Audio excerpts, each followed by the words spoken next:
Hi friends, welcome to my channel. நம்ம சேனலில் நம்ம இன்றைக்கி என்ன பார்க்க போகிறோன்னா சூப்பரான தீபாவளி ஸ்வீட் தாங்க செய்ய போகிறோம். பாதுஷா எப்படி செய்யுதுன்னு பார்க்கலாங்க. வீடியோக்குள்ளே போகிறதுக்கு முன்னாடி நம்ம சேனல் வரைக்கும் சப்ஸ்கிரைப் பண்ணாதீங்க, சப்ஸ்கிரைப் பண்ணிக்கோங்க. இப்போ வாங்க வீடியோக்குள்ளே போகலாம். நல்ல இந்த மாதிரி அகலமான பாத்திரமாக எடுத்துகிட்டு இந்த கப்பில் 1 கப் அளவுக்கு மைதா மாவு எடுத்துருக்கேங்க. 2 ஸ்பூன் அளவுக்கு நெய் சேர்த்துக்கலாம். அதே ஸ்பூன்லேயே 2 ஸ்பூன் அளவுக்கு ஆயில் சேர்த்துக்கலாம். சமைக்கிறதுக்கு யூஸ் பண்ணுற ஆயில் தாங்க சேர்த்துருக்கேன். 2 ஸ்பூன் அளவுக்கு ஆயில் சேர்த்துருக்கேன். உங்களுக்கு ஆயில் வேணாம் அப்படின்னா நெய் கூடவே 4 ஸ்பூன் அளவுக்கு சேர்த்துக்கலாம். இந்த மாவுக்கு கரெக்டாக இருக்குங்க. 4 ஸ்பூன் அளவுக்கு நெய் சேர்த்துக்கலாம்.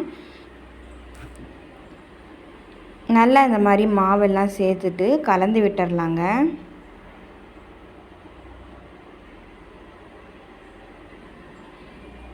இப்படி மாவு எல்லாத்தையும் கலந்துட்டு கையில் நம்ம பிசைஞ்சோம்னா நல்லா மாவெல்லாம் ஒட்டணும். நல்லா உருண்டை பிடிக்கிற மாதிரி இருக்கணும். அந்த அளவுக்கு மாவு நல்லா சாஃப்டாக வரணும். நல்லா இந்த மாதிரி பிசைஞ்சு எடுத்துக்கோங்க. இப்போ பாருங்கள், இப்படி எடுத்து நம்ம ஒன்று சேர்த்தோம்னா மாவெல்லாம் ஒன்று சேரணும். இதுதான் கரெக்டான பக்குவம். இப்படி மாவெல்லாம் நம்ம உருண்டை பிடிச்சி எடுத்துகிட்டு கொஞ்சமாக சோடா உப்பு சேர்த்துக்கலாங்க. மாவு நல்லா சாஃப்டாக வரணும் இல்லைங்களா, அதனால் சோடா உப்பு கொஞ்சம் சேர்த்துக்கலாம். கொஞ்சம் கொஞ்சமாக அந்த மாதிரி தண்ணி சேர்த்துட்டு பிசைஞ்சிக்கலாங்க.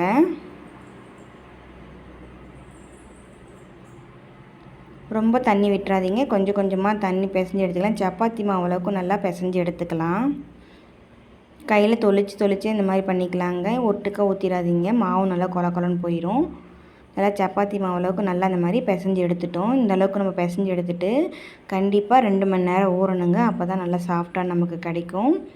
இப்போ நம்ம பாகு ரெடி பண்ணிக்கலாம். நம்ம எந்த கப்பில் மாவு எடுத்தோமோ அந்த கப்பில் 1.5 கப் அளவுக்கு சர்க்கரை சேர்த்துட்டு 1/2 கப் அளவுக்கு தண்ணி சேர்த்துட்டு 1.5 கப் சர்க்கரை 1.5 கப் அளவுக்கு நம்ம தண்ணி சேர்த்துக்கலாங்க. 1/2 கப் சேர்த்துனா பத்தாது. சேர்த்துட்டு அதை நல்லா கொதிக்க விட்டுடலாம். அது கூடவே ஏலக்காவும் சேர்த்து நம்ம கொதிக்க விட்டுட்டோம். இப்போ மாவு நல்லா நமக்கு ஊறி கிடச்சிருச்சு பாருங்கள். இப்படியே எடுத்து கையில் நல்லா உருண்டை பிடிச்சிட்டு நடுவில் இந்த மாதிரி உளுந்து வடைக்கு போடுவோம் இல்லைங்களா, அந்த மாதிரி ஹோல்ஸ் போட்டு இந்த மாதிரி திருகி விட்டுடலாம். அப்போ தான் பாகு எல்லா பக்கமும் நமக்கு நல்லா ஊறி சாஃப்டாக கிடைக்கும்.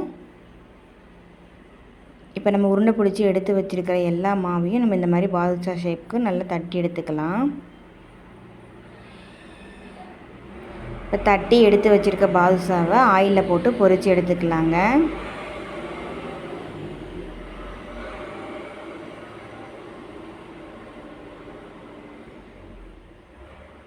இப்போ பாதுஷாலாம் நல்லா நமக்கு வெந்துருச்சு. இப்போ பாகு நமக்கு தயாராகிடுச்சிங்க. கையில் நல்லா அப்படி எடுத்தோம்னா பிசு பிசுன்னு ஒட்டணும்.